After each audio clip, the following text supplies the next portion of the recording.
I don't know if there's one individual step, man. I think it's more of a process, you know. I mean, it's another chance for him in spring to kind of take a step each practice. Try not to make the view so big, you know. It's practice 5. Let's get better at practice 5 and pick one or two things. I think we picked 4 or 5 things or something in that nature. I think it makes it too hard and too broad, you know. And I think we find 1 or 2 things each practice that we try to get a little better at, whether it be situational football, things that we can do to get us out of a good play, or get us into a good play. I should say, get us out of a bad play. Things of that nature. I don't think there's just individually one or two things. I think fundamentally is the thing that you really focus on in spring, and you get a chance to spend a lot of time in the film room, get a lot of chance for walkthroughs, and you just steal a lot of reps, you know. What do you, with the 5 days and then 3 weeks off, where do you guys want to be after today? What's the process for the next few weeks, and then what do you do in the final 10 practices to split it up like this?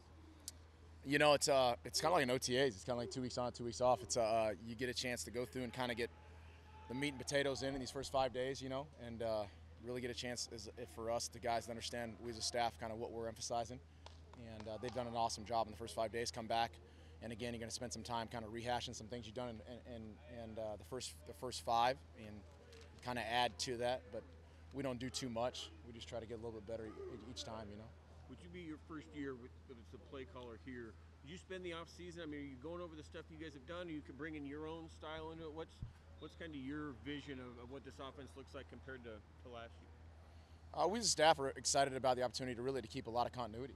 I don't think that there's. I think last year we put our heads together and we felt really good about some of the things we did, and I couldn't be more excited about keeping a lot of those things together and keeping the continuities in offense. Did you feel at all like last year, though, hey, there's some things that maybe if it was my offense I'd do, and you can kind of bring some of those in that maybe last year when it was more of a 3 guys doing it, whereas this year you can kind of put your own touch on a little bit more? You know, I think that's the beauty of it. Last year was 3 guys doing it, and we had a lot of influence on how it went in and some of the things we did. And, you know, we as a staff feel really, really good about it. I don't think there's things that make it separate itself and something to feel like, you know, it's going to be independent of an independent contract type deal, you know.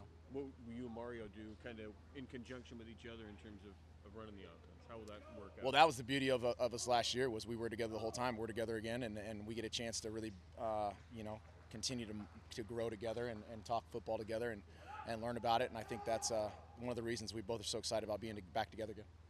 There is a lot of change, but like you mentioned, the word continuity, because obviously a lot of coaches that were here last year here again. Does it feel similar to last year, the same, or what is different about? Yeah, there's a lot of similarities. I think the excitement, I think the continuity as a staff is a huge part of what we do. You know, it creates what we're trying to build in the family environment. And I think our guys are reciprocating that together in the locker room. And I think they understand it, they can see it, and I think that's a big part of our culture. You know, as our guys understanding the continuity and gelling of the staff and the group and what we're trying to build. How do you balance the guys like Justin and Braxton maybe that know things, and then Shuck, a guy that's brand new, and make sure, you know, everyone's getting stuff out of this? Yeah, I think that's going to happen regardless if you're in spring or fall or whatever you're doing. There's going to be a steady flow of new guys that you bring in. I think the same exact question you asked about Braxton last year. You know, when Braxton came in and it was like, how do you get Braxton in the role? It's no different. It's an opportunity for guys. The difference now is we've had a year of continuity in the system. So Braxton and Justin have had a chance to hear it and see it. And I think that helps a guy like Tyler, because Tyler can bounce some things off him. He can kind of see it. He can. There's a deeper depth in the room as far as knowledge-wise, depth of knowledge. What do you want the guys to do over the time off? Do you want them to get away from football or keep just lifting and doing that kind of stuff? Do a great job through finals week. Do a great job taking care of their bodies and continuing to grow. You know, don't just completely shut everything off. I think that's the biggest thing that we want to do. But I also want them to enjoy themselves as student athletes and have some time with their families and their friends and be smart and safe and come back ready to roll. How do you describe the difference between a year ago coming here and not knowing any of these guys, and just how much does that change in a year?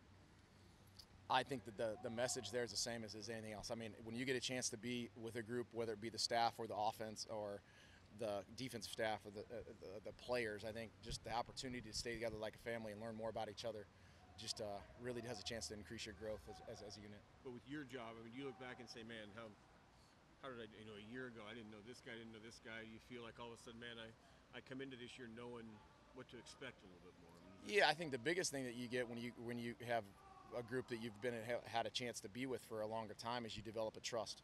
I mean, that's the biggest part of it. I mean, I think in any industry, a chance to trust each other develops the glue that when things start to get, maybe a little bit tough, that you're able to bond together because you trust that person more, having the relationship you've had. And I think that's what you get as a unit as you grow more and more together and the longer you're together.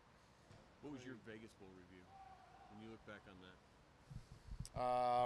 Wish we played better. Wish we would have done a lot of things different, but I don't even think about that for 1 second. That's one hurdle there. We get through. We got through. We got through that. Worked through it. Saw a lot of things we can get better at, and here we are.